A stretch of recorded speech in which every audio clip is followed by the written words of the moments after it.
Good? Yeah. Sound good? Okay. We negate resolve. The United States federal government should adopt a carbon tax. Contention 1, economic harms. A carbon tax would harm American citizens economically for 3 reasons. First, because of price inflation. As the Congressional Budget Office explains, energy is needed to produce anything, and the higher cost of goods effectively lowers the purchasing power of all Americans. The wage decrease has thus been predicted to be at least $1,000 in the average American family. The second reason is that companies will search for new manufacturing markets to avoid the tax. The Congressional Budget Office states in 2013 that industries are more likely to relocate to countries that do not impose restrictions on emissions rather than lowering emissions or paying a tax. When this happens, American jobs are inevitably lost. And third, a carbon tax would increase electricity prices. A carbon tax makes using and producing fuel much more expensive. To deal with the added financial burden, companies would have to raise prices of energy. As these prices increase, low-income individuals are harmed disproportionately. Jeffrey Dorfman of Forbes writes in November that the poor spend more of their income on energy than the rich do, so higher energy costs are harder on the poor. As the poor must shovel out a larger proportion of their income to adapt to rising energy prices, many lose out on the finances necessary to keep their families afloat. There are 2 specific impacts. First, jobs are lost. The United States Energy Information Administration demonstrated in 2014 that a tax of just $25 per ton of carbon would leave 1.2 million fewer manufacturing jobs in the US. These effects have also been felt in other countries with a carbon tax. Alex Robson at the University of Griffith reports in 2013 that in just over a year, unemployment increased 10% in Australia after the implementation of a carbon tax. The second impact is that low-income families are moved into poverty.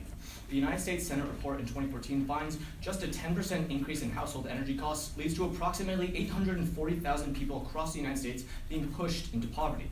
This is incredibly problematic because Sandra Galea of Columbia quantifies that poverty is attributable to 133,000 deaths in the United States annually, or around 4.5% of all US deaths. Contention 2, a green technology trade-off. There are 2 warrants. First, the economic harms caused by a carbon tax would reduce investment in green technology. The International Energy Agency writes in 2014 that investment in renewable energy declines during periods of economic decline. The IEA continues, finding that the American power sector needs $2.1 trillion of new investments between 2014 and 2035. A declining economy as a result of a carbon tax makes this an impossible goal. The second warrant is that adopting a carbon tax will consume political capital necessary to pass legislation for green energy funding. Currently, a carbon tax doesn't have bipartisan support. Ben Adler from Grist magazine explains in December that on top of hating taxes, Republicans don't accept, much less care about climate change. This means that a carbon tax would be difficult for Democrats to pass. Indeed, Donald Elliott, professor of law at Yale University, explains in 2015 that our energy system is dominated by private ownership, which is a powerful lobbying force against fundamental changes in our current energy structure.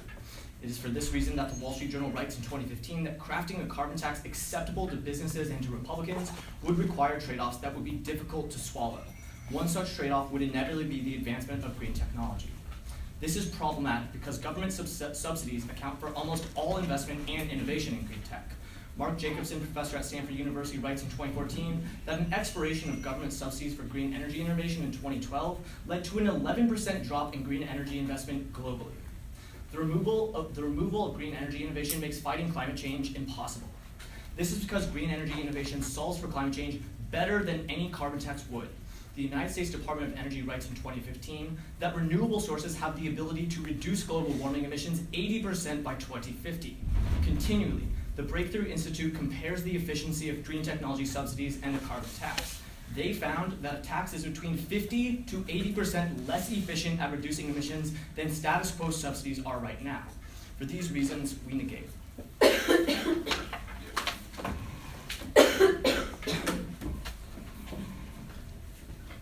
it cool if I speak from here? Okay. Is your turn?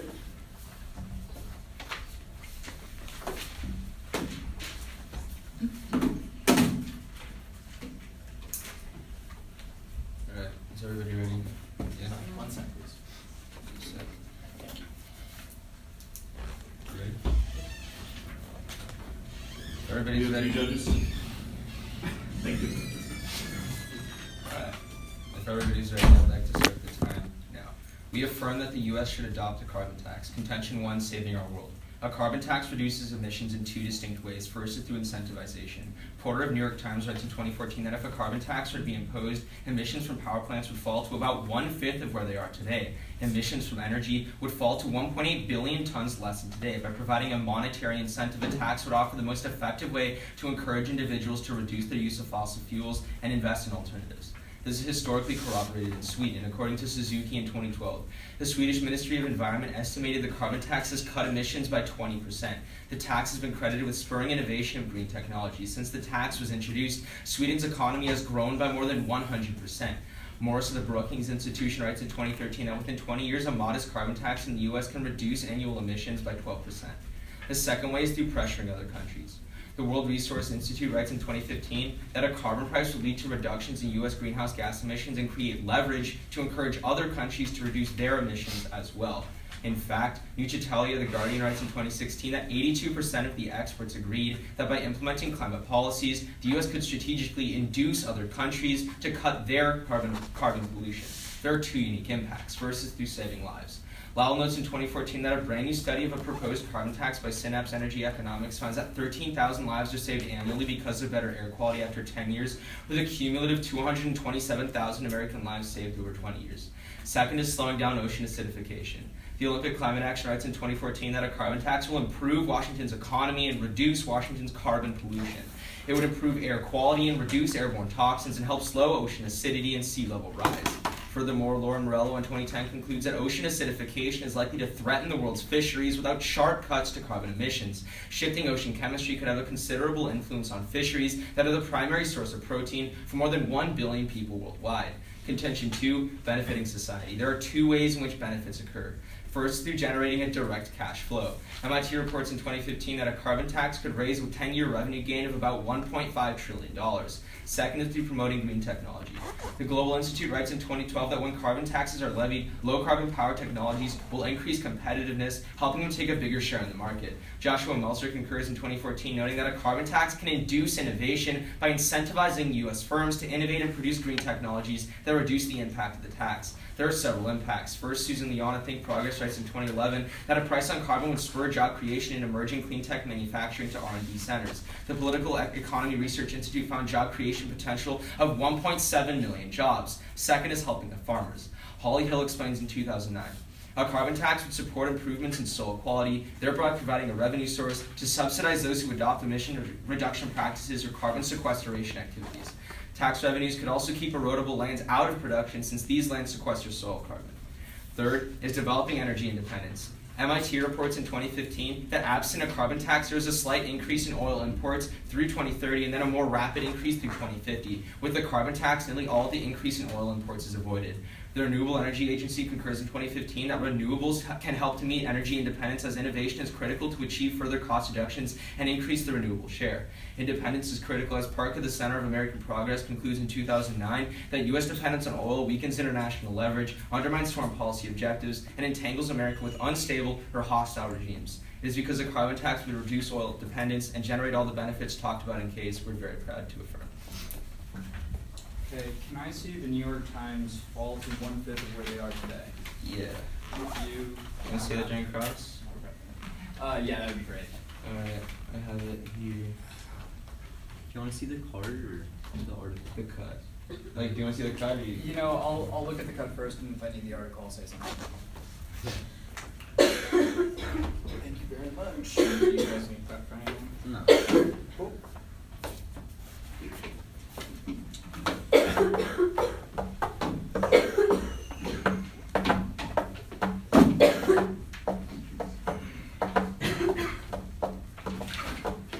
Can I have the first question?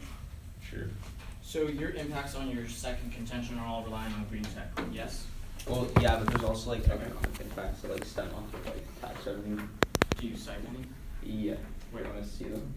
We- Well, it's just like for- it's still like in the Oh, cash the 1 flow. point, wait. Like you're generating revenue just by like taxing people. Like that's just like a base revenue source. But like you're also generating money because like you're So is developing. revenue, so revenue generation is an impact? Huh? So generating revenue is an impact? Yeah. Okay, you can have a question.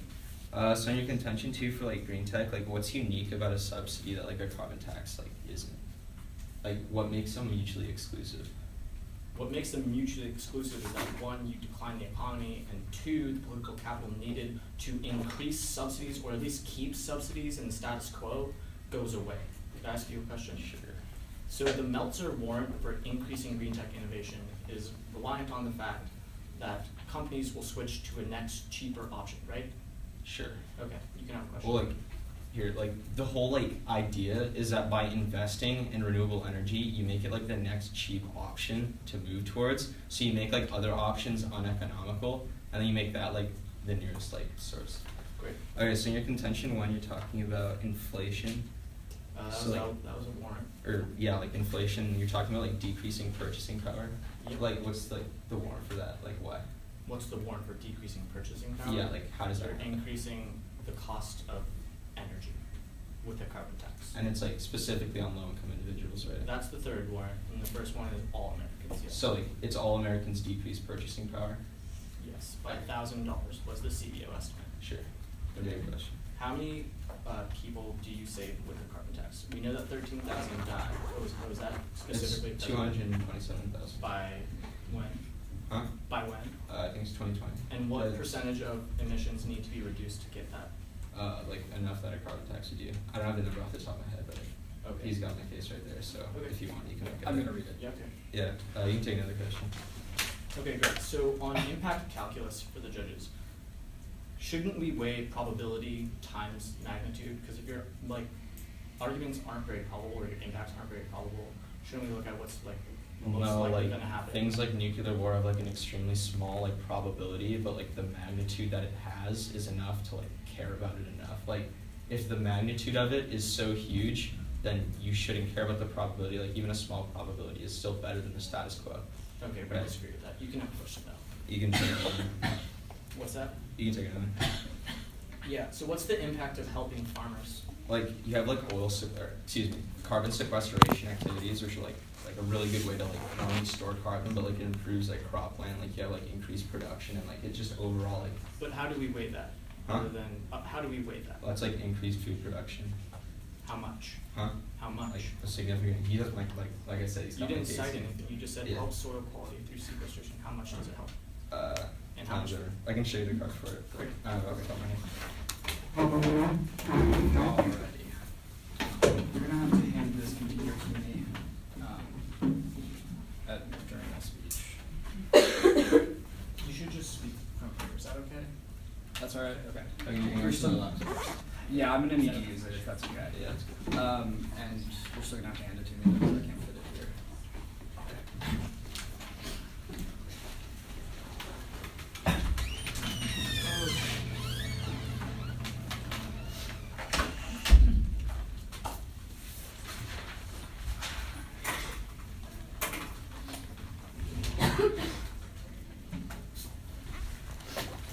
Actually, I'm starting with it, so that's okay. Okay, is everyone ready? Yeah. Okay. Let's begin with their contention one, first with their New York Times evidence. I'm about to cite what they just talked about in the beginning of their case. All right, if a carbon tax were to be imposed next year, starting at $25 and rising by 5% per year, the Energy Information Administration estimates, well, I think we can just cut it off there, actually. What we're telling you here is that's not actually the carbon tax that's going to be implemented by the United States. $25 per ton carbon tax, increasing by 5% a year continually. That's simply not the carbon tax we're using. That's what he was trying to allude to in the crossfire. He couldn't give you the evidence of it, but it's in his card. All right, now with that in mind, let's go on to talk about lowering emissions. First, being that the United States is the only actor in this instance, a carbon tax would be virtually useless towards fighting emissions without multilateral agreements with the other large polluters such as China and India. Now, they tell you that China and India will be shifting towards the United States. However, there's one big issue with this. Their evidence says that it encourages others to be competitive with the United States and effectively other policies to follow. However, they don't actually tell you what kind of policy is going to be followed. And the reason for this is a carbon tax would not be followed by China and India. I can give you one very explicit reason why. Because a carbon tax gives China, India, and other developing nations a comparative advantage over the United States if they do not adopt their own, as far as trade is considered.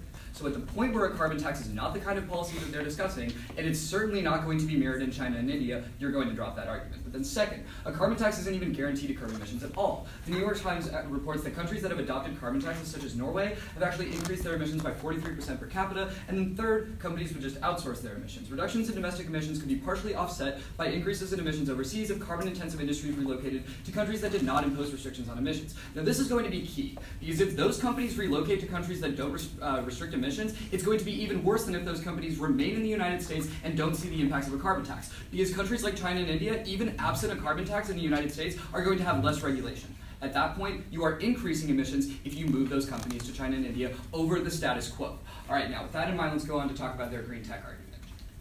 Beginning, you're going to want to delink it.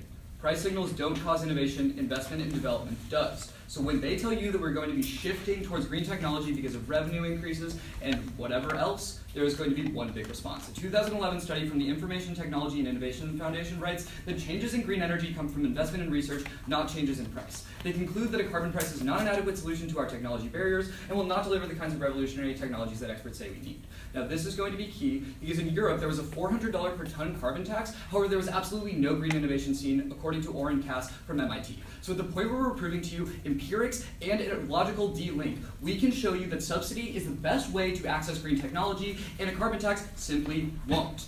Now, with that in mind, let's go on to turn the argument because we can actually talk to you about why they won't be shifting towards green technology, they will be shifting towards natural gas. Now my opponents concede in the first crossfire that that they will be shifting towards whatever is the cheapest solution post-carbon tax. So essentially because a carbon tax increases the cost of oil, that means that they're going to be shifting to whatever is cheapest. Whatever is cheapest will not be green energy, whatever is cheapest will be natural gas. And we can give you a couple of reasons why. But first of all, Jordan Ballard of Vox magazine writes that a carbon tax would decrease coal usage, but increase natural gas production, which is much worse. The EPA reports that natural gas is more effective at trapping radiation in the atmosphere, and pound for pound, the comparative impact of natural gas, methane, on climate change is more than 25 times greater than that of CO2.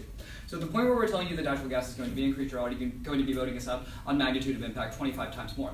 But you're going to remember the biggest reason why natural gas is going to be the shift, not green energy, is because Bob Dudley, chairman of BP, also attempting to pass a climate initiative through the United Nations for a carbon tax, said explicitly the reason he's trying to pass that carbon tax through the UN is so he can shift his industry towards natural gas. All right. Finally, on the farmer's point, that they're talking to you about revenue being a source of income and effectively that it's going to be substituting for carbon sequestration. First, using revenue for carbon sequestration or other forms of green technology will not happen because of how catastrophic that was for Australia. So when we tell you that there was a 10% increase in unemployment, that was a result of Australia trying to do exactly what they're talking about. But then second, when they talk to you about oil dependency, at what cost will this oil independence be if we're shifting to natural gas, which is 25 times worse for the environment? Thank you. Okay. Could I see your natural gas card? Yeah, absolutely. The ones that says they'll ship there rather than... Yeah. Ooh, actually, there's a few different things I cited. Do you want the Jordan Ballard Vox magazine? Would you like the Bob Dudley evidence about chairman of BP? Could I just see your card dump that says that they would ship? Like, that like companies would choose natural gas. Okay. Yeah. Sure.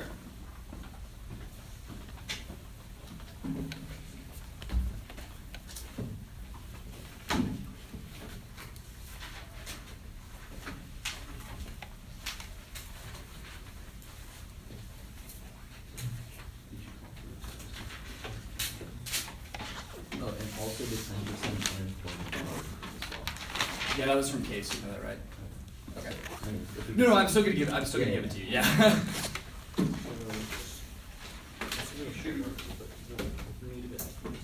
Which part did you read? Did you guys read? We didn't read Like which part is cited? this part. Okay. Okay. He has all the PDFs, so he's gonna need to get the other card for you. Oh yeah, which ones? So you wanted the 10% increase in unemployment. We'll just do it like one at a time, so we'll look at this. Yeah, Stop that's press. perfect. That's perfect. Yeah. So are you running prep? Yeah.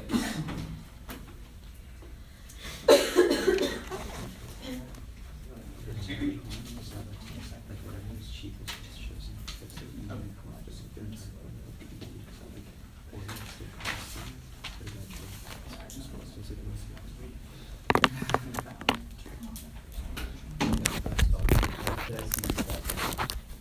Yeah, I'll stop that.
How's like interviews?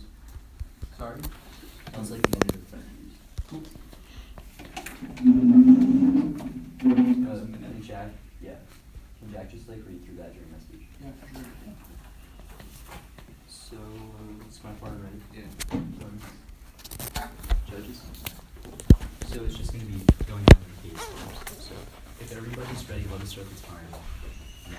Start at their first contention when they talk about economic harms. There's a lot of major issues here. Their first warn is inflation. However, the inflation that happens is on dirty sources of energy, so you're turning the argument against them because you see if the price of dirty sources of energy increases, it actually benefits the climate change cause. But second and most importantly, when we look to the terminal impact, which is the $1,000 per person decrease, this is cited by the Heritage Foundation, which you shouldn't buy in the round because it's funded by the Koch brothers, who are inherently biased. So don't buy their impact to begin with. But third and most importantly, if we empirically look to Sweden, we find that Sweden's economy grew by 100% coinciding with the carbon tax, so we find Sweden on that as an example of the economy being helped. But furthermore, they talk about how the poor are going to be disadvantaged. A 20-study meta-analysis by Mather finds if we direct 15% of carbon tax revenues, it would solve for any of the disproportionate harms on the poor, so we see the poor really wouldn't be affected. On net, we also find that there's going to be an increase in jobs. So next they talk about oil leakage, the terminal impact is jobs, 3 responses. First, A-Shell finds in 2015 that the probability of oil leakage is very, very low when historically looking at carbon taxes. Secondarily, we show you that other countries would shift over to clean technology, so there's nowhere for these US companies to leak to. But third and most importantly, turn the argument against them. Dartmouth finds for every 1 job outsourced, 2 are created. So turn their impact of jobs because we create jobs on net. So then they talk about this whole notion about job loss as their impact, cross-apply the Dartmouth study, but most importantly, look to the study from the World Bank, a 100-study meta-analysis that finds that with a carbon tax, 14.3 million jobs are created. That's really, really critical because when they go on to tell you that people die from poverty, we're turning the impact against them because we're preventing people from becoming impoverished. But then they talk about the green technology trade-off, a couple of things. First, when we look to all of the evidence we provide you, we find the warrant is simple. When you implement a carbon tax like they tell you, the dirty energy price goes up. So it becomes less economically incentivized for people to invest in these types of dirty energies, so they shift over to more clean technologies. The response to this is natural gas, however, 4 responses. First, ALDI finds that the natural gas shift is very nominal and it really wouldn't be effective for a long-term type of shift. Second, and most importantly, Greeley finds that, again, natural gas is only a bridge towards these new renewables and innovation, so we see if nominally the shift doesn't occur, it will long-term. Thirdly, we see that in the status quo, there's already an EPA regulation on the amount of methane that could be emitted, so we see natural gas has a cap on it. It's really not that detrimental. Fourthly, we find that you're not actually going to have a shift towards natural gas because the warrant isn't that they have to develop these new technologies. They already have the technologies. They just make a shift towards it because it becomes more economically competitive. But the second argument they have is the decrease in political capital. 2 things. First, when we look to the whole notion about political capital, generally if a policy is successful, it generates more political capital. So at the point at which you grant us our benefits, we regenerate that political capital. But second and most importantly, a study by Taylor finds that 74 countries would follow the United States along with 1,000 companies in implementing a carbon tax. That's important because political capital really doesn't matter insofar as people already agree with the carbon tax. But let's defend our case. So against our first contention, the first thing they say is that this wouldn't be the carbon tax that we implement. They give you no analysis as to why that carbon tax wouldn't go into effect. You could still extend our benefits. But then next on other countries, they say other countries wouldn't swap to the policy. However, we show you that 74 countries already pledged that they would make the swap. But then on leakage, they say that leakage occurs so we don't garner any reduction in emissions. Remember that all of our studies account for leakage. We still show the on-net reduction in emissions. We still gain access to all of our climate change impacts. But then on benefiting society, literally all they say is the shift to natural gas is bad, but I already found that the shift won't occur in the long term. Affirm. Can we see the EPA study, please? Yeah, sure. As well as the 74 countries would swap them. Yeah. No, actually, we don't need that. 74 countries. We don't need that study. So just the EPA. Oh, okay. We actually don't need the 74 countries card. Yeah, but the EPA you did. Yes. Okay.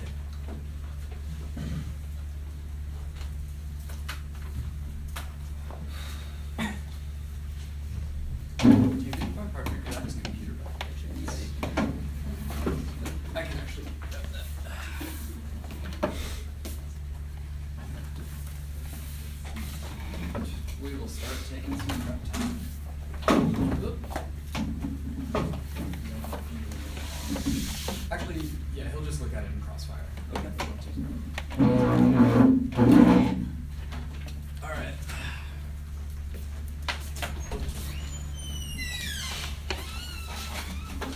Do you mind if I get the first question? Yeah, one second. Let me just get my time. You good? Yep. Alright, let's start. How does the tax create jobs? Okay, so the way a tax creates jobs is through two major ways. The first is the shift towards green technology creates a marketplace in which people are incentivized to develop there. We see jobs created in that industry. Okay. The second way is by giving people more disposable income through returning some of the revenue. Wait, through how does rebates. disposable income create a job? Well, it doesn't necessarily Okay. create a job, but That's- it gives people the means and the time in order to find jobs, right? The Okay. study's pretty specific in saying by giving people this disposable income, it would help stimulate the economy. It would help create all these things. Okay, And the so- second way is through carbon leakage. We find when you outsource jobs, you Okay. create two for every one that you outsource. But so the disposable income that you're talking about, right? Yeah. That money is being taken out of the private sector to be put back into the consumers? I mean, what we're saying is Right, that because the tax is with, on the private sector. with the revenue generated off the carbon tax, Right. some Where does of that it revenue come from? from the people. Wait. Right? When you tax a Whoa. person, you get revenue from it, right? Right, Okay. but it's mostly coming from companies, right? Most of the revenue. I mean, Sure. some of it will come from the people. Sure. But okay, so what I'm asking you here is, when you're returning money from private industry to the people, how are you creating jobs? Because private industry is where jobs come from, and Yeah, sure. consumer. So what I'm trying to say is that by stimulating the economy and Okay. incentivizing looking towards these green Okay, technologies. okay, right? so that's the only Yeah. link that we're extending. Would you like a question? Yeah. So when we look at your case, when we look at the increase in electricity prices and the increase, how does that happen, right? How do electricity prices increase, and why is that important? Because Jack and I tell you, these there's going to be a shift towards new technologies. So why does it necessarily matter if the old technologies that aren't going to be used have an increase in price? Because you tell us that we're shifting towards new technologies, well, those new technologies are more expensive, right? That's the reason they're not being used today. So regardless of whether you gain access to going towards new technologies or you stay with fossil fuels, which are now more expensive by a carbon tax, energy prices must go up. Do you mind if I take another question? Yeah, go ahead. So when you talk about investment directly into these new technologies, right? Yeah, Does that avoid the swap to natural gas?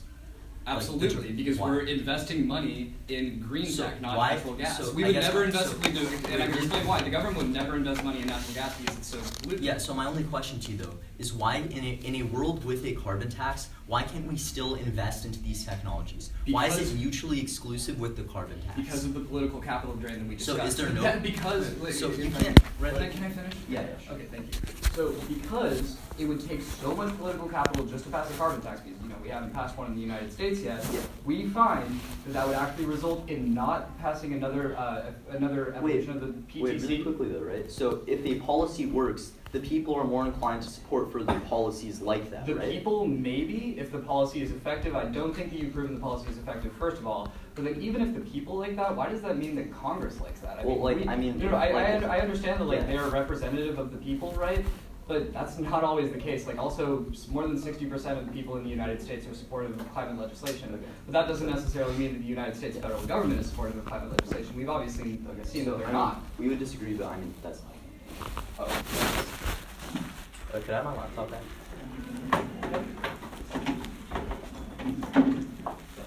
And we'll run that.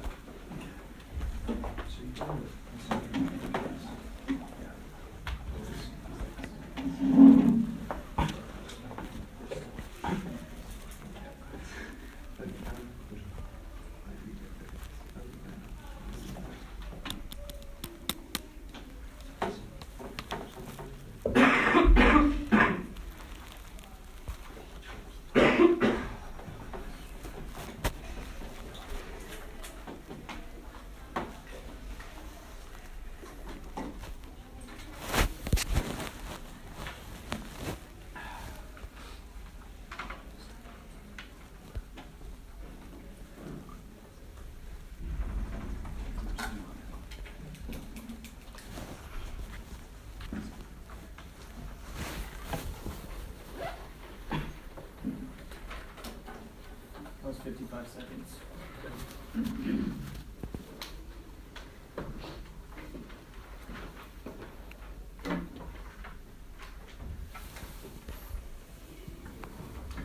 ready? Yep. Judges ready? Start at the top of the negative flow. We'll kick out of our first two warrants, but our third warrant of electricity prices will be extended. One, because he only says math there that says in meta-analysis, if we direct 15% of revenue towards the poor, that'll offset all the costs. One, that's a plan. Two, that's idealistic. There's absolutely no probability. And remember, the weighing mechanism in today's round is probability times magnitude. That ensures actual impacts in today's round, not nuclear war. With that, we can extend the impact that goes unresponded to, that 840,000 people will be moved into poverty with just a 10% hike in electricity prices. And that's really problematic because Galea can be extended, who's from Colombia, who tells you that poverty accounts for 130,000 lives lost in the United States annually. This outweighs one, on probability, because it's most likely to happen, and two, because lives are irreversible. That's a magnitude that you can weigh on the negative flow against all their cases. But then go to green technology. First, as an overview, all of their economic harms or benefits are a result of green technology. If we win green tech, they don't win any benefits. With that, we have two links into green tech. First, with the econ. He just makes a couple non-responsive claims about increasing prices on dirty energy. With that, you can extend the IEA warrant, which tells you with general economic decline, investment within green energy also declines. But the second warrant is political capital, which he makes some pretty bad responses to. He just says if a policy is successful, it gains more political capital. One, they don't prove that it's going to be successful, but two, there's just no warrant for that. It's not true. And then finally, he says that countries are going to be supporting it, 74 countries from the Paris Peace Climate. That doesn't matter. We're talking about the GOP that will not pass it. With that, you can extend Jacobson from Stanford, who tells you that subsidies are absolutely necessary to invest in green technology. With that, you can extend our impacts, which tell you that currently in the status quo, this is the Breakthrough Institute which you extend, they say that subsidies for green energy are already better and more effective at reducing climate change. So we link in harder to their decrease in emissions. You're voting off that as well because we're just doing better on that. But then finally, you should extend natural gas because he said it's not long term. We still have short term. That's still 25 times worse. And then his EPA card is at best impact mitigation. So we're still gaining 25 times worse on the atmosphere as compared to CO2. That is an independent term that you can vote for the negative on because his responses are just mitigation. For that reason, you should negate. No. Okay, so actually, can we see the 10% hike in electricity prices? Wait. Yep. Do you want a carbon tax causes a 10? Yeah. We don't have that. We don't say that. So do you guys We say that a 10% increase in electricity prices causes a push towards poverty. We don't tell you how much the energy prices will be increased. We will admit that. We never try to cite evidence of that. Okay, so could we just find that carbon taxes increase the prices? Oh, That was our yeah. third That was our one. third one. Yeah, so I just want to. That's fine. Yeah.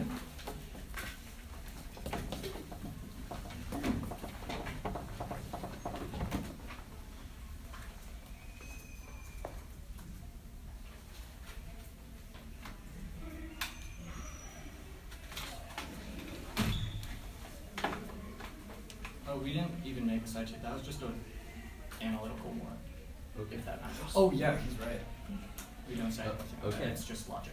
All right, we'll start that then.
Okay, I'm just gonna be dividing around and going through it. Is everybody ready? Okay, if everybody's ready, I'll about to start the time now. Okay, just to clarify some things on like electricity prices, A, they don't have cards on it, and B, remember the indict, they don't have any cards, and electricity prices completely de-link them on any economic impact that they initially have.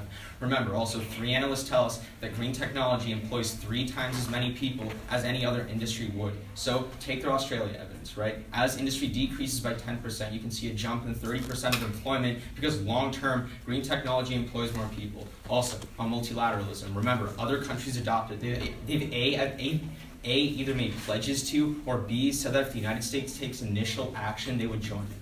Let's talk about green technology. Right off the bat, the whole analysis on how cheaper options get chosen, it gets beaten by their own EU analysis because they say that oil was more expensive, but it still got chosen anyway, so they just beat it out themselves. But second, remember that their alternative is permanent because John's regenerative capital argument, it happens in both worlds.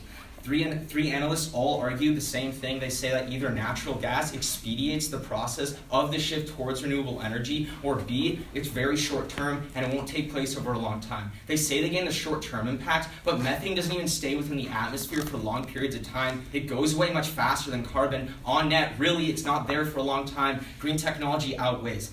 Fourthly, we can fiat that the tax is successful in the first place. They say that regenerative capital isn't bought because the tax may not be successful. We can fiat that as the affirmative regenerative capital flows throughout the round. That means that we have the ability to take further action on it. Let's talk about the environment. All of our cards, like reductions in carbon emissions, like all account for carbon leakage, even if you don't buy that other countries are taking a pledge on it. Also, when they're talking, like, extend John's argument on how the probability of leakage is, like, extremely low. Like, A, our cards either account for it, or B, like, empirically it doesn't happen. Like, you look to BC, Australia, like, in none of those cases did leakage actually happen. Even then, they're saying that methane would be, like, what's released, so then that's kind of contradictory, because, like, carbon leakage, like, methane emissions, for all these reasons, indicate. Do you guys mind if we get the first question? Yeah, sure. Alright. When do most climate scientists agree that climate change will be irreversible by? I don't know, like I've seen like a lot of different studies. The range of 2042 to 2050, does that sound about right based on what most studies say? Sure, go ahead. Okay, cool. That was my question. Was that a question? Okay. Oh yeah. Okay. Can I take a question? Yeah, absolutely. Alright, so when we look to investing in renewables, right?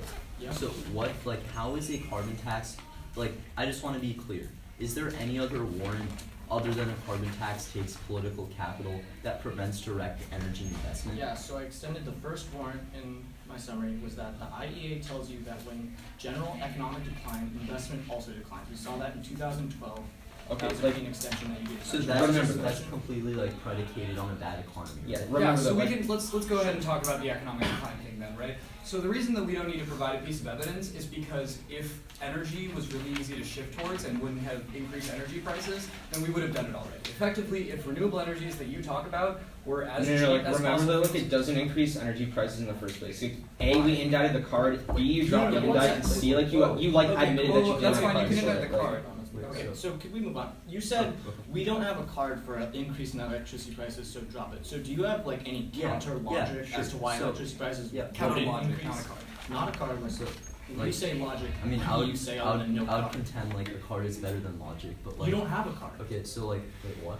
You never cited a card. Yeah, I cited the McGaughy card, but pretty much Wait, like the logic. what's it say? Like, yeah, pretty much what it says is that you could still generate like affordable electricity through the alternative energy As sources affordable? that would stem off of the carbon tax. As affordable electricity? I mean, it will in be fact, you would exactly say as like affordable? because the electricity would come from the renewables. Like I don't know. Okay, so that's Oh, predicated right. on Right. green tech. I mean, yeah, Okay, that cool, is the cool, internal. cool. We can move on. So if we win the green Okay, tech debate, so we win you the said we electricity can debate. fiat taxes successful. No. You mean you we can could fiat that? the implementation. Okay, of- that's fine. Okay, So you so can here's the whole, like, regenerative, like... No, I haven't asked my question yet. Oh, okay. So you fiat that it passes. That's fine. Why can't we look at the process in which it passes? Because in an affirmative world, it passes. We agree with you. Okay. We're just saying that the process that it takes consumes political capital. Not So- that a tax won't okay. pass, I but mean- that after political capital, after the tax passes, there goes the political Well, I capital. mean, I guess my like So two what- responses to that. The first one would be like just extend like the one we've been making all around that like if the policy is successful, political capital really doesn't matter Like, that we much. can, But that's the like sec- our Wait, fiat yeah, ability but- as, like... Okay, right, one, like- policy is successful in passing. Wait, No, what like, I'm so this is saying like is a that- chicken before the egg type thing, No, right? it's- Then guys, it's like, like- if we tell it's you like the chicken that the had a good policy egg, isn't going to right? be successful, and then you're telling us, well, the policy is going to be successful because No, so it's I mean, successful. what we're saying Right. is that like if the outcome of the policy is successful, it's very likely that we implement That it will more be environmental successful. policies. Okay, Does that make sense? sure. Okay. Is that Yeah, it's about time. Yeah. All right.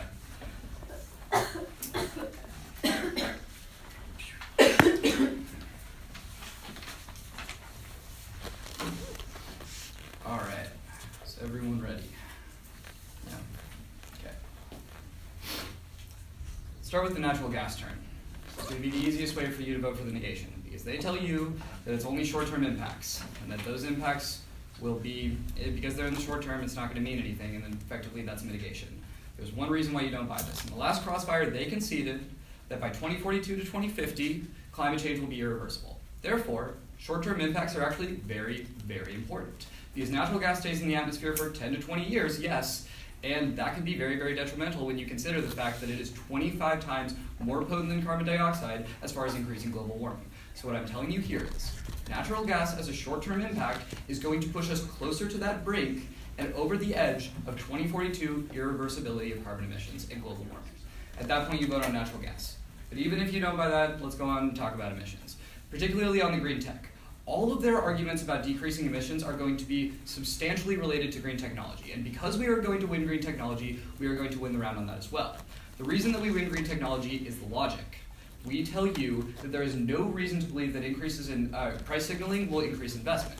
They tell you that the Europe evidence that we bring up means that there won't be green technology investment and effectively that there was no shift towards natural gas. However, what we're specifically showing you is that even a $400 per ton carbon tax was not enough to make carbon more expensive, fossil fuels more expensive than green energy. It wasn't enough to shift towards green energy, and therefore they don't gain access to not only their emissions targets, but also all of their economic benefits, which they admit are predicated on green energy. So at that point, we're winning the round on the point as well. However, even if you don't buy that, remember the emissions points that they simply don't respond to at all in the round, which would be that Norway actually increased its emissions by 43% per capita, and also that if the United States is the only actor, which it will be because it's giving a comparative advantage to China and India, then there is no reason other countries will follow. They say that 74 other countries have committed. Committed to what? Not a carbon tax. That certainly hasn't happened. And they also don't tell you which 74 other countries. If it's 74 tiny countries that don't emit nearly as much as the United States, that's not going to be impactful at all. You need to make them get up here and give you some weighing analysis. Otherwise, you vote on the natural gas turn or government subsidies for green energy. At that point, we win the round. Thank you.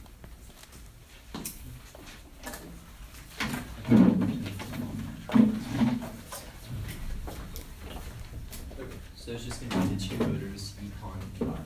Is my friend ready? Yeah. Friends? Judges?